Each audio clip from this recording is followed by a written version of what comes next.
अस्सलाम वालेकुम। Welcome to my channel pies over by Amna Shah. I hope कि आप खुश होंगे। कहानी शुरू करने से पहले आपसे रिक्वेस्ट है कि अगर आपको मेरा कंटेंट पसंद आता है तो प्लीज़ मेरे चैनल को सब्सक्राइब करें। आइए कहानी का आगाज़ करते हैं। हंगामी बुनियादों पर मुझे शाहकोट ज़िला शेखुपुरा के थाने में तैनात कर दिया गया था। ये कोई मामूल का तबादला या तैनाती नहीं थी। थाना शाहकोट में मुझे कत्ल की एक ऐसी वारदात की तफ्तीश करना थी जिसमें मकतूल इसी थाने का इंचार्ज था।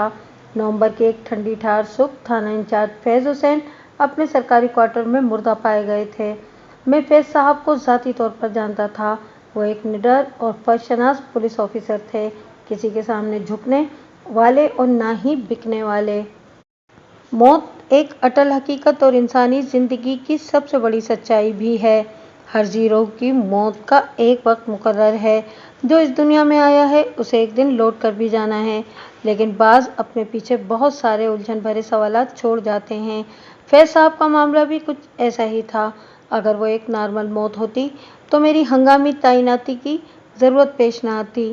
फैज़ साहब की मौत 14 नवंबर की रात में किसी वक्त वाक़ हुई थी और इनकी लाश 15 नवंबर की सुबह इनके क्वार्टर में पाई गई थी। वो अपने बिस्तर पर मुर्दा पड़े हुए मिले थे।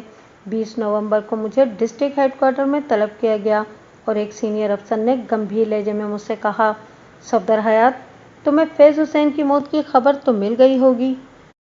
उन दिनों मैं जड़ांवाला के एक थाने में अपने फ़राइज़ मनसबी अदा कर रहा था। जड़ांवाला ज़िला शेखुपुरा ही की एक तहसील है। मैंने अपने सीनियर को इस बात में जवाब दिया, यस सर, मुझे इनकी मौत का बहुत अफसोस हुआ है। अफसोस होना भी चाहिए, ऑफिसर ने मेरी आंखों में देखते हुए गहरी संजीदगी से कहा। मैं जानता हूँ तुम्हारी फैज़ से दोस्ती थी, इस दोस्ती को निभाने का वक्त आ गया है सफदर हयात। मैं कुछ समझा नहीं सर, मैंने उलझन ज़दा लहजे में कहा। तुम्हें शाहकोट के उसी थाने में तैनात किया जा रहा है जहां अपनी मौत से कबल फैज़ हुसैन बतौर थाना इंचार्ज ड्यूटी कर रहा था। मेरे सीनियर ने ठहरे हुए लहजे में कहा, तुमने फैज़ हुसैन के कत्ल की तफ्तीश करके उसके कातिल को कानून की गिरफ्त में लाना है।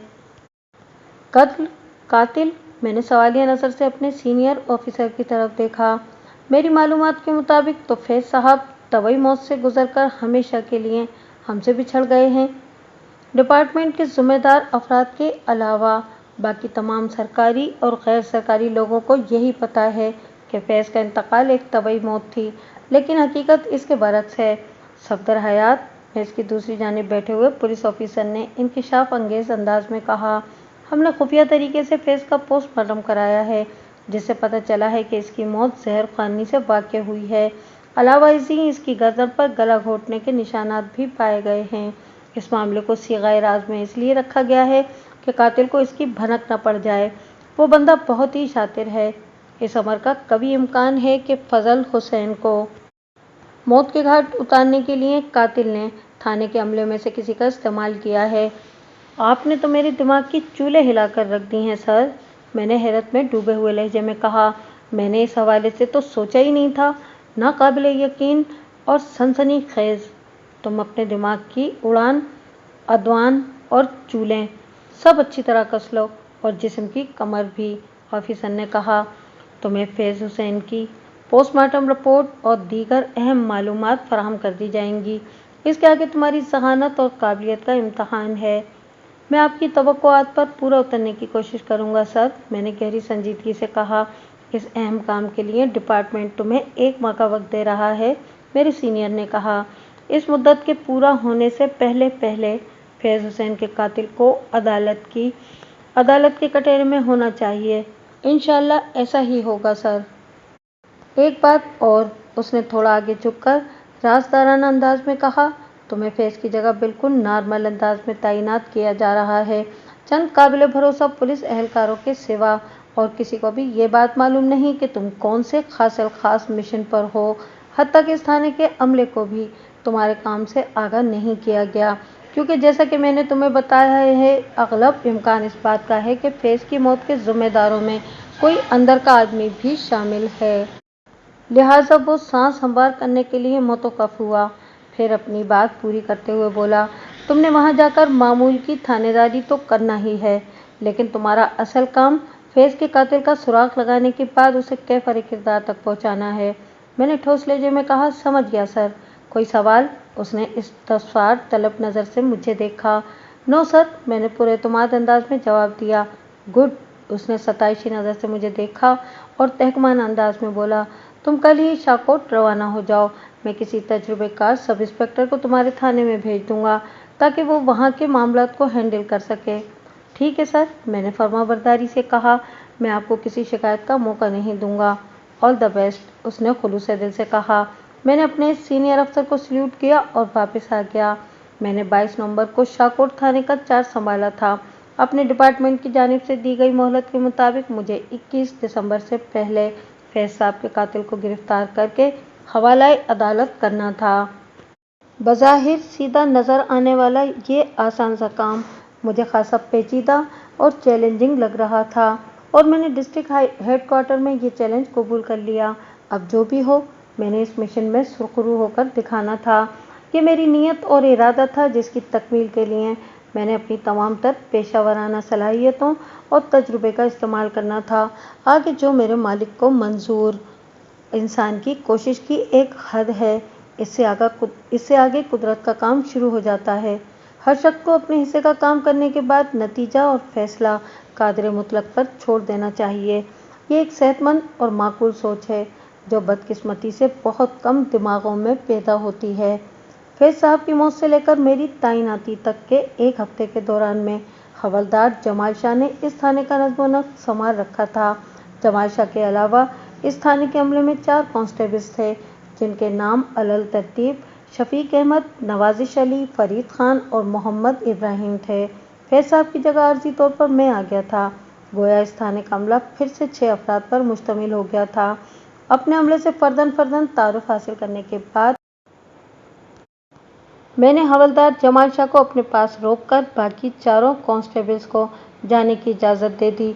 जब हम दोनों कमरे में रह गए तो हवलदार ने कहा, मलिक साहब, मैंने आपका नाम और तारीफ सुन रखी है। ये मेरी खुशकिस्मती है कि आपके साथ काम करने का मौका भी मिल रहा है।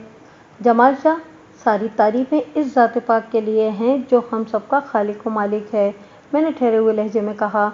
बाकी जहाँ तक एक साथ काम करने की बात है तो मुझे बताओ, तुमने फैज साहब के साथ कितना अर्सा काम किया है? लगभग 10 साल से हम इस थाने में थे मलिक साहब, वो कमज़दा आवाज़ में बोला। मुझे इनकी मौत का बड़ा दुख है जनाब। फैज साहब बहुत अच्छे थानेदार तो थे ही, लेकिन वो एक अजीम इंसान भी थे। अपनी पेशावराना जिम्मेदारियों को पूरी करने के बाद बाकी का वक्त वो याद इलाही में गुजारा करते थे। इनके सामने अपनी कोई भी परेशानी रख दो, वो इसका मौसर रूहानी हल भी बता दिया करते थे। अक्सर लोग इनके पास दम कराने भी आ जाया करते थे। वो बहुत ही नेक, परहेजगार और अल्लाह वाले थे सरकार। हाँ, मैं ये सब जानता हूँ, मैंने हवलदार के चेहरे के तासुरात का जायज़ा लेते हुए कहा। फैज साहब से मेरे दोस्ताना मरासिम रहे हैं, अगरचे हमें कभी एक साथ काम करने का मौका नहीं मिला, लेकिन हेडक्वार्टर में अक्सर मुलाकात हो जाया करती थी। वो पक्के नमाजी और रोज़ेदार थे। अगर तुमने अभी मुझे इनकी ज़ात के एक नए पहलू से रुशनास कराया है। कौन सा पहलू मलिक साहब? उसने हैरत भरे लहजे में पूछा। यही दम दुरूद और झाड़ फूंक वाला पहलू, मैंने सरसरी अंदाज में कहा। ये बात तो मुझे बिल्कुल मालूम नहीं थी। फैज साहब ने थाने में कोई आस्ताना या दरबार नहीं खोल रखा था मलिक साहब, वो वजाहत करते हुए बोला। इनकी रूहानी सलाहियतों से बहुत कम लोग वाकिफ़ थे। बस जब कोई ज़रूरतमंद उनकी खिदमत में हाजिर हो जाता तो वो इसे मायूस भी नहीं करते थे।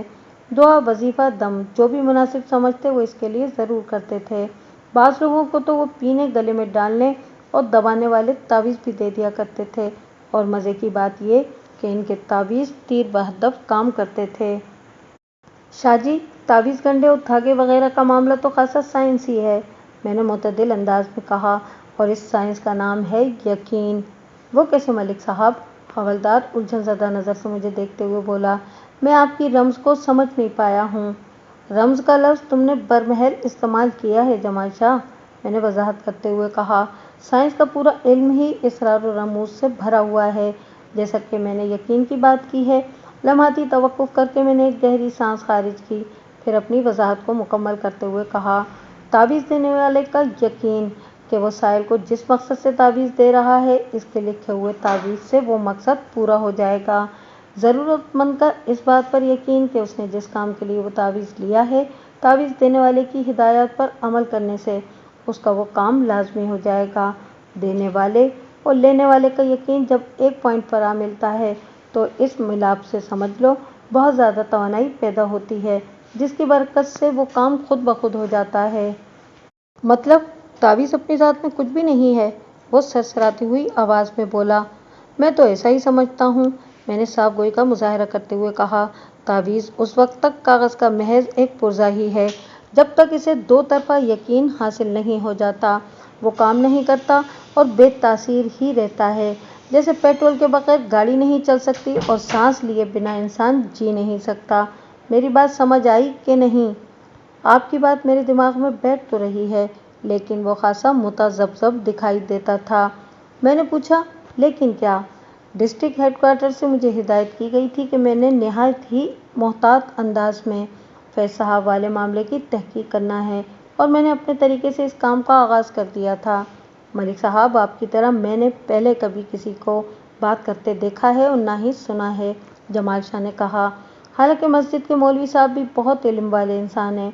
वो अपने हुजरे में तावीज़ धागे का काम भी करते हैं, मगर उन्होंने कभी भी तावीज़ की हकीकत को इस तरह बयान नहीं किया। वैसे एक बात है, फैज़ साहब के मुकाबले में मौलवी साहब के तावीज़ ज़्यादा चलते भी नहीं हैं। मेरे जहन में रोशनी का एक झमाका सा हुआ। मैं अहले इल्म लोगों से मिलने का शौक़ रखता हूँ। मैंने जमाल शाह से अपनी दिलचस्पी का इजहार करते हुए पूछा, इन मौलवी साहब का नाम क्या है और ये कहाँ होते हैं? इनसे कहाँ मुलाकात हो सकती है? मौलवी साहब का नाम हाजी बरकत अली है, हवलदार ने बताया। वो शाहकोट की मस्जिद के पेश इमाम हैं। इनकी रिहाइश मस्जिद के अंदर ही बने हुए एक छोटे से कमरे में है, और जहाँ तक इनसे मुलाकात का ताल्लुक है तो आप जब हुक्म करेंगे मैं इन्हें थाने बुलवा लूँगा। ना ना, बिल्कुल नहीं, मैंने अंगुश्त शहादत को नफ़ी में हिलाते हुए कहा। अहले इल्म और अहले हुस्न को तलब नहीं किया जाता शाह जी, बल्कि इनके हुजूर हाज़िरी दी जाती है। मुझे जब भी फुर्सत मिलेगी मैं खुद उनकी खिदमत में पहुंच जाऊंगा। याद रखना, हमेशा प्यासा कुएं के पास आता है, कुआं प्यासे के पास नहीं जाता। ये तो आप बिल्कुल ठीक कह रहे हैं मलिक साहब, वो इस बात में गर्दन हिलाते हुए बोला। मैंने पूछा, शाहकोट में एक ही मस्जिद है ना? जी मलिक साहब, हवलदार ने बताया। ये मस्जिद कुएं के नज़दीक ही है।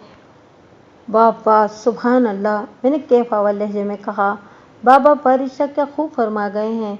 वारिस शाह उत्थे जा रही है जिते खूह दे नाल मसीत होवे।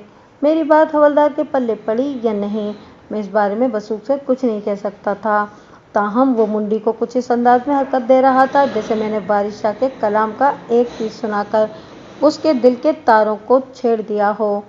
क्या फैज़ साहब अपने खाने का बंदोबस्त खुद ही किया करते थे, या इनके लिए खाना कहीं से मंगवाया जाता था?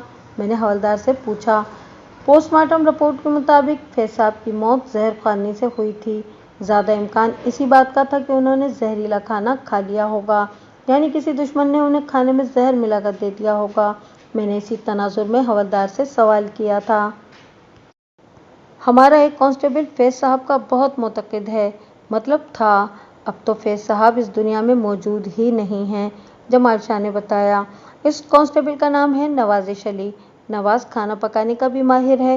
वो अक्सर अपने घर से फैज़ साहब के लिए खाना बनवा कर ले आता था, और कभी यहाँ इनके क्वार्टर में भी खाना तैयार कर दिया करता था। एक मिनट, मैंने किता कलामी करते हुए पूछा, घर से खाना बनवा कर लाने की बात तो तुम इस तरह कर रहे हो जैसे नवाज़िश अली कहीं थाने के करीब ही रहता हो। जी ऐसा ही है, वो इस बात में गर्दन हिलाते हुए बोला। नवाज़िश मकामी है, उसका घर उधर शाहकोट में ही है। नवाज़िश की बीवी आसिया भी बहुत लजीज खाना बनाती है मलिक साहब। बात के अख्तिताम पर उसने ऐसी नज़र से मुझे देखा जैसे कह रहा हो, अगर मेरी ख्वाहिश हो तो फैज़ साहब की तरह मुझे भी खाने की सहूलत हासिल हो सकती है। मैंने उसकी खामोश पेशकश को नज़रअंदाज करते हुए पूछा, और सुनाओ, आजकल इधर शाहकोट में क्या चल रहा है? अगले साल जून जुलाई में इलेक्शन होने वाले हैं जनाब, उसने बताया। बस इलेक्शन से पहले की गहमा गहमी और हंगामाराई चल रही है। इस बार शाहकोट के चौधरी करमदाद और सुल्तानाबाद के चौधरी मोहम्मद मुश्ताक के बीच कांटे का मुकाबला है। ये दोनों पुराने सियासी हरीफ भी हैं। 2 रोज़ पहले चौधरी करमदाद थाने भी आया था। थाने? वो क्यों? मैंने सवालिया नज़र से हवलदार को देखा। थाने में इंतखाबी मुहिम चलाने का क्या फ़ायदा? थाना ऐसी सरगर्मियों के लिए मुनासिब जगह नहीं है। आप वजह फरमाते हैं, उसने कहा। लेकिन चौधरी करमदाद इस मकसद से यहाँ नहीं आया था, तो फिर इसकी आमद का सबब क्या था? मैंने दरियाफ्त किया। जब से फैज साहब का इंतकाल हुआ है, चौधरी करमदाद गाहे बगाहे थाने का चक्कर लगाता ही रहता है। जमाल शाह ने पुरस्कार अंदाज में बात अधूरी छोड़ी तो मैं पूछे बिना न रह सका। इन आए दिन के चक्करों की कोई तो वजह होगी। पछतावा और शर्मिंदगी मलिक साहब, हवलदार ने जवाब दिया। इसे इस बात का सख्त अफसोस है कि फैज साहब की मौत से 2 दिन पहले इसका इनसे झगड़ा क्यों हुआ था। कैसा झगड़ा? मैंने चौंक कर उसकी तरफ देखा। चौधरी करमदाद का बाप बड़ा चौधरी हुक्मदाद बहुत अच्छा इंसान था, जमाल शाह वजाहत करते हुए बोला। शाहकोट का हर बसनीक इससे खुश था, लेकिन करमदाद अपने मरहूम बाप की जिद है। धौंस धांधली और हर नौयत का जुल्म और ज्यादती इसके मिजाज का हिस्सा है। एक मामले पर चौधरी और फैज साहब के दरमियान में ठन गई थी और चौधरी इस सिलसिले में कुछ ज़्यादा ही बोल गया था। मैं इस मामले की तफसील जानना चाहूँगा, मैंने दिलचस्पी का इजहार करते हुए कहा। और ये भी बताओ कि चौधरी ज़्यादा क्या बोल गया था जिसका इसे अभी तक मलाल है। मेरे इस्तफसारात के जवाब में हवलदार जमाल शाह ने मुझे जो मालूमात फराहम की, मैं इसका खुलासा आपकी खिदमत में पेश करता हूँ, ताकि आप भी इस मामले के पस मंज़र से आगाह हो जाएं। कुछ अर्से पहले एक छोटा जमींदार चौधरी करमदाद की शिकायत लेकर फैज हुसैन थाना इंचार्ज के पास पहुंचा था और उसने फरियादी लहजे में कहा था, चौधरी साहब ने मेरी 15 किले ज़मीन पर कब्जा कर लिया है। खुदा के लिए मुझे इंसाफ दिलाएं और मेरी ज़मीन को चौधरी के कब्जे से आज़ाद कराएं। ये ज़मीन मेरा और मेरे बीवी बच्चों का रिज़्क रोज़गार है। फैज साहब ने नौशाद जट नामी इस जमींदार की शिकायत को तवज्जो से सुना और उसके खामोश होने पर कहा कि चौधरी इस कब्जे की वजह क्या बताता है। चौधरी साहब का कहना है कि मैंने बड़े चौधरी मरहूम हुक्मदार से कुछ रकम कर्ज ली थी जिसकी वापसी नहीं हुई। नौशाद ने बताया, इस कर्ज के बदले वो मेरी ज़मीन ले रहा है। चौधरी करमदाद के इस दावे में किस हद तक सदाकत है? फैज साहब ने पूछा। यहाँ तक बात दुरुस्त है कि काफ़ी अर्सा पहले मैंने बड़े चौधरी साहब से 15,000 रुपये कर्ज लिया था। नौशाद जट ने संजीदा लहजे में कहा। मैं बड़ी बाकायदगी से वो कर्ज थोड़ा थोड़ा करके चौधरी साहब को वापस करता रहा हूँ और उनकी ज़िंदगी ही में मैंने सारा कर्ज अदा कर दिया था और अब तो बड़े चौधरी साहब की वफ़ात को भी 3 साल से ज़्यादा अरसा गुजर चुका है। ये सब तुमने करमदाद को बताया? फैज ने पूछा। जी, कई बार बता चुका हूँ, नौशाद जट रुहासी आवाज़ में बोला, लेकिन चौधरी साहब मेरी कोई बात मानने को तैयार ही नहीं। ठीक है, मैं चौधरी करमदाद से बात करूँगा, फैज साहब ने तसल्ली आमेज़ लहजे में कहा। तुम्हें परेशान होने की ज़रूरत नहीं। नौशाद जट थाना इंचार्ज का शुक्रिया अदा करके वापस चला गया। अगले रोज़ फैज साहब ने चौधरी करमदाद को थाने बुलाकर इस मसले पर बात की तो चौधरी भड़क उठा। वो खफगी भरे लहजे में बोला, थानेदार साहब, नौशाद जट ने आपसे गलत बयानी की है। अब्बाजी मरहूम बड़े दरिया दिल और खुदा तरस इंसान थे। किसी की मुश्किल इनसे देखी नहीं जाती थी। इनकी इसी नरमी का नौशाद जट जैसे शातिर लोग फ़ायदा उठाया करते थे, मगर अब ये सिलसिला बंद हो चुका है। जिस शख्स को भी अब्बाजी ने नवाज दिया, मैं उसकी बात नहीं कर रहा हूँ, लेकिन कर्ज का मामला बिल्कुल अलग है।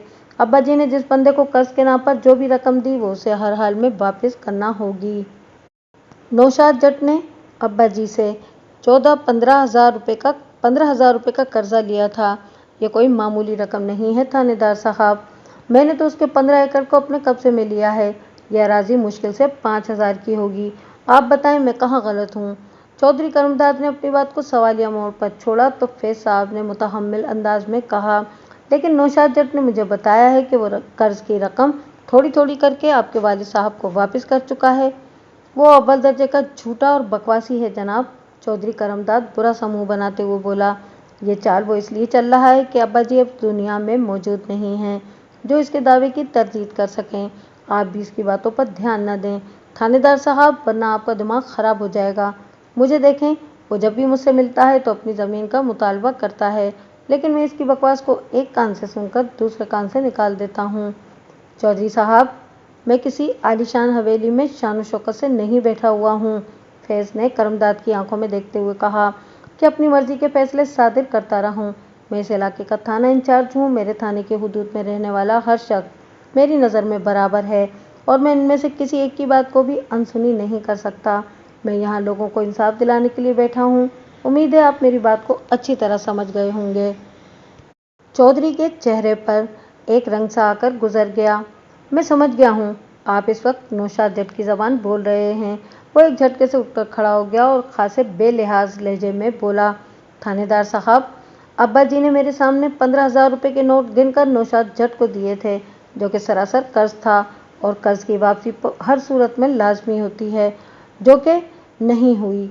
नौशाद ने इस रकम से अपनी 2 बेटियों और 1 बेटे की शादी की थी, दूसरे लोगों का कर्जा उतारा था और ये 15 एकड़ ज़राई अराजी खरीदी थी, जिसकी कीमत उस वक्त 300 रुपये फी एकड़ से ज़्यादा नहीं है। लेकिन मेरा हौसला देखें कि मैंने नौशाद की 4,500 रुपये की ज़मीन 15,000 कर्ज वाली रकम के बदले अपने कब्जे में ले ली है, जो कि सरासर नुकसान का सौदा है। और ये सौदा मैंने नौशाद जट का ख्याल करते हुए किया था और अब यही एहसान फरामोश मेरी शिकायत लेकर आपके पास आ गया है। भलाई का तो ज़माना ही नहीं रहा। ठीक है चौधरी साहब, फैज साहब ने रसानियत भरे लहजे में कहा, मेरा काम है इंसाफ दिलाना। मैंने आप दोनों फरीकैन का मौक़िफ़ सुन लिया है। अगली मुलाकात पर मैं आप लोगों को आमने सामने बिठाकर बात करूंगा, फिर दूध का दूध और पानी का पानी अलग हो जाएगा। मैं नौशाद जैसे कमी कमीन के सामने बैठना पसंद नहीं करता, लेकिन आप कहते हैं तो मैं आपकी खातिर इस एहसान फरामोश को बर्दाश्त कर लूँगा। वो बड़ी रऊनक से बोला, आप इससे कहें अगर इसके पास 15,000 कर्ज की अदायगी का कोई सबूत है तो लेकर आ जाए मैदान में। अपनी बात मुकम्मल करते ही वो थाने से रुखसत हो गया। 2 रोज़ बाद नौशाद जट दोबारा फैज साहब की खिदमत में हाजिर हुआ तो फैज साहब ने उसे चौधरी करमदाद से होने वाली मीटिंग से आगाह करने के बाद पूछा, क्या तुम किसी तरह ये साबित कर सकते हो कि तुमने कर्ज की रकम 15,000 रुपये किस्तों की सूरत बड़े चौधरी मरहूम हकमदाद को लौटा दी थी? मेरे पास ऐसा कोई तहरीरी सबूत तो नहीं है थानेदार साहब, वो परेशान लहजे में बोला, लेकिन 2-3 लोग इस बात के गवाह हैं कि मैंने पाबंदी से किस्त की रकम की किस्तें भरता रहा हूँ। क्या वो 2-3 लोग? फैज साहब ने इसके चेहरे पर निगाह जमा कर सवाल किया। इस बात की गवाही दे सकते हैं कि तुमने हकमदार से लिए हुए 15,000 रुपये उसे लौटा दिए थे? शाहकोट का हर वसनीक चौधरी करमदाद से डरता है जनाब, नौशाद जट उलझन ज़दा लहजे में बोला। चौधरी एक जालिम और जाबिर इंसान है। इसकी बात मुकम्मल होने से पहले ही फैज साहब ने सवाल दाग दिया, क्या करमदाद फिरौन, नमरूद और शद्दाद से भी ज़्यादा जालिम और जाबिर है? नहीं सरकार, वो नफ़ी में गर्दन हिलाते हुए बोला, मैंने माजी के इन काफिर बादशाहों के किस्से सुने हैं। मेरे ख्याल में चौधरी तो इनका पासिंग भी नहीं है। एक बात जहन में बिठा लो नौशाद, फैज साहब ने ठहरे हुए लहजे में कहा, जुल्म और ज़्यादती चाहे कितनी भी बढ़ जाए, इसे रोकने के लिए कोई ना कोई कहीं ना कहीं से आ ही जाता है। ठीक है जनाब, मैं कोशिश करके देखता हूँ, नौशाद ने कहा। कोशिश करने ही से काम हुआ करते हैं नौशाद, खुद ब खुद खील का एक टुकड़ा भी उड़कर मुंह में नहीं आता। जिस तरह पेट भरने के लिए अपने हाथ पाँव को हरकत देना पड़ती है, बिल्कुल वैसे ही अपना हक वसूल करने के लिए सख्त जिद्दोजहद की ज़रूरत होती है। आपकी बातें मेरी समझ में आ रही हैं थानेदार साहब, नौशाद ने सोच में डूबे हुए लहजे में कहा। मैं हिम्मत करता हूँ और इन लोगों का हौसला भी बढ़ाता हूँ जो इस बात की गवाही दे सकते हैं कि मैंने बड़े चौधरी साहब का कर्ज अदा कर दिया था। शाबाश, ये हुई ना मर्दों वाली बात, फैज साहब ने तारीफी अंदाज में कहा। इसके साथ ही तुमने चंद ऐसे लोगों को भी मेरे पास लेकर आना है जो करमदाद के सितम का शिकार हों। फरियादी जितने ज़्यादा होंगे, कामयाबी के इम्कानात उतने ही बढ़ जाएंगे। फैज साहब की बात नौशाद जट की समझ में ठीक तरह से बैठ गई थी। हवलदार जमाल शाह ने मुझे बताया कि आइंदा चंद रोज़ में उसने कोई 8 ऐसे अफराद जमा कर लिए थे जो चौधरी करमदाद के सताए हुए थे। इस तरह चौधरी के खिलाफ उसका केस खासा मजबूत हो गया था। इसे फैज साहब का एक कारनामा ही समझा जा सकता है, मैंने कहा, वरना गांव देहात के लोग तो चौधरियों और वडेरों को नाउजुबिल्लाह अपना खुदा ही समझते हैं। इनके ख्याल में ऐसा करना जहन्नम में जाने के मुतरादिफ होता है। आप बिल्कुल ठीक कह रहे हैं मलिक साहब, हवलदार ताइदी अंदाज में गर्दन हिलाते हुए बोला। वाकई ये फैज साहब का कमाल था। दरअसल वो एक पॉइंट पर खेल रहे थे। तुम्हारा इशारा आने वाले इलेक्शन की तरफ तो नहीं है? मैंने मायने खेज अंदाज में सवाल किया। बिल्कुल जनाब, आप इस पॉइंट तक पहुंच गए हैं, वो सताइशी नज़र से मुझे देखते हुए बोला। इलेक्शन सर पर खड़ा है, ऐसे मौके पर चौधरी करमदाद हरगिज़ इस बात का मुतहम्मिल नहीं हो सकता था कि उसके खिलाफ किसी किस्म का कोई केस फाइल हो। फैज साहब चौधरी की इसी दुखती रग पर दबाव डालकर मुतासिरीन को इंसाफ दिलाना चाहते थे। मैंने पुरख्याल अंदाज में कहा, तो फिर बताओ, इस मामले का ऊँट किस करवट बैठा था? ऊँट ने किसी भी करवट बैठने से इनकार कर दिया था। हवलदार ने पुरमाइनी अंदाज में कहा, तो तुम चौधरी करमदाद को सहराई ऊँट कह रहे हो? बिल्कुल सही समझे मलिक साहब, वो असबात में गर्दन हिलाते हुए बोला। छोटा चौधरी ऐसा ही है, जिद्दी, हटीला और सरकश। वो फैज साहब के सामने अकड़ कर खड़ा हो गया था। जब फैज साहब ने उसे समझाने की कोशिश की कि इलेक्शन के सीज़न में अगर इसके खिलाफ कोई केस रजिस्टर हो गया तो उसका सियासी मुस्तकबिल तारीकी में डूब सकता है, तो वो एकदम हत्थे से उखड़ गया था। आप मुझे धमकी दे रहे हैं? उसने खफगी भरे लहजे में कहा। नहीं, ये धमकी नहीं है, बल्कि मैं ऐसा कर भी सकता हूँ, फैज साहब ने तुर्की ब तुर्की जवाब दिया। मेरी बात मानने ही में आपकी भलाई है चौधरी साहब, आप मामले की निज़ाकत को समझ नहीं रहे हैं।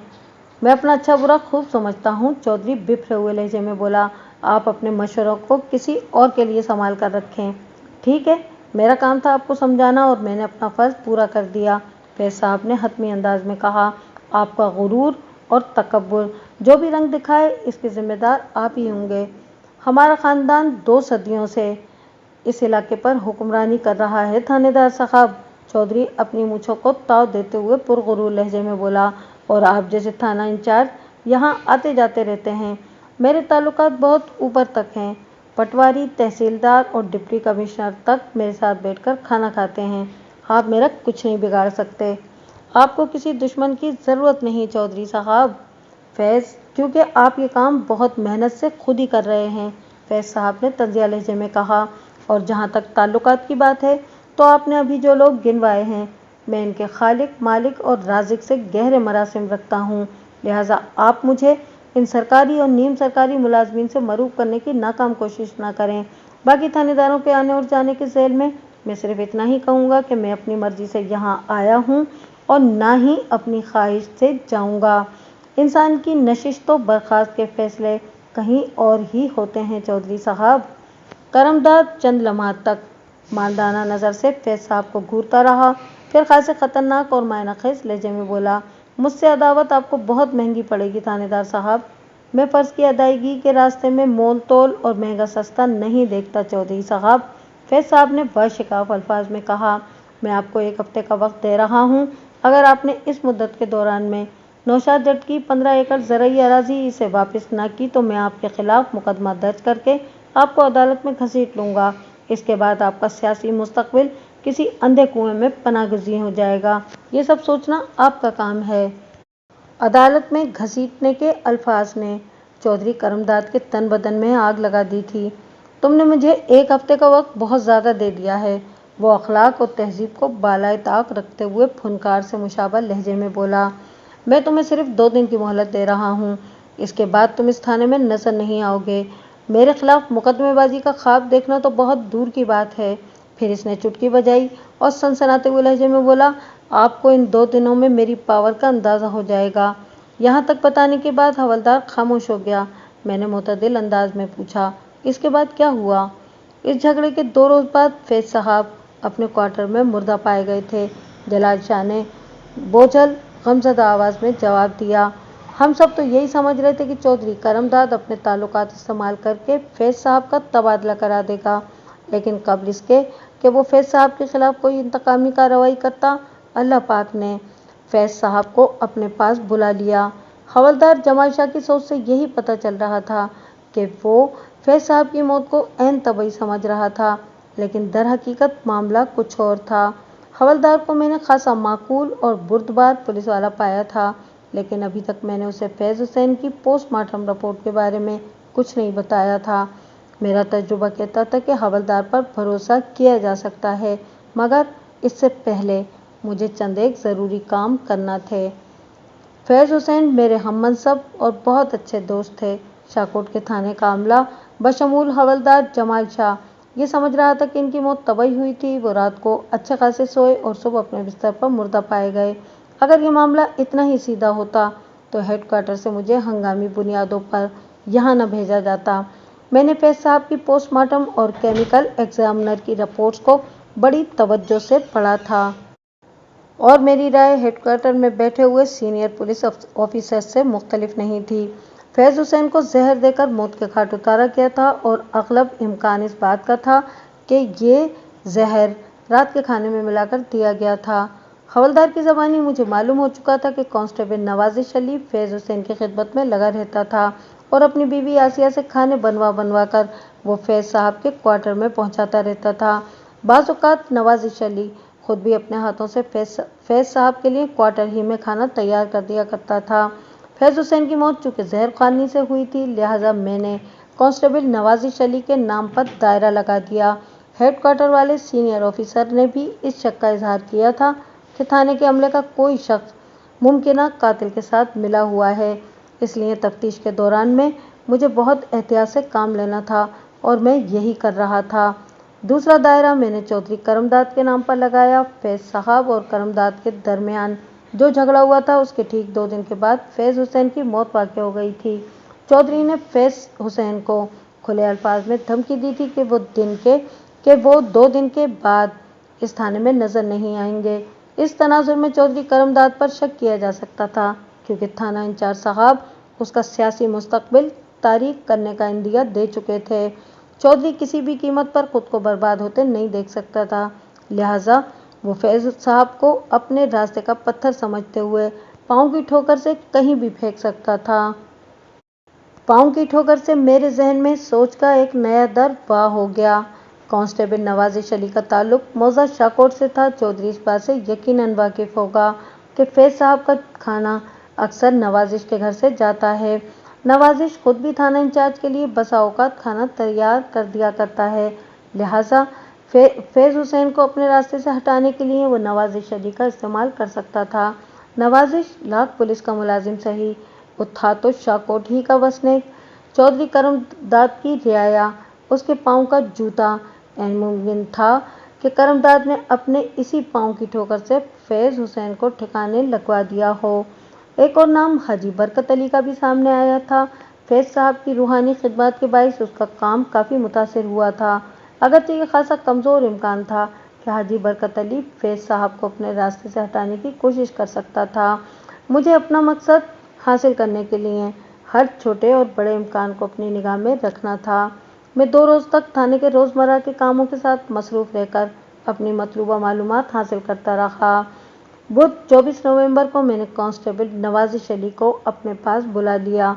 उसने कमरे में आकर मुझे सल्यूट किया और मुअद्दिब लहजे में बोला, जी मलिक साहब। नवाजिश अली की उम्र 30 के करीब रही होगी। वह आम सी शक्ल सूरत का मालिक एक मयाना कद शख्स था। मैंने तहमाना अंदाज में कहा, बैठ जाओ।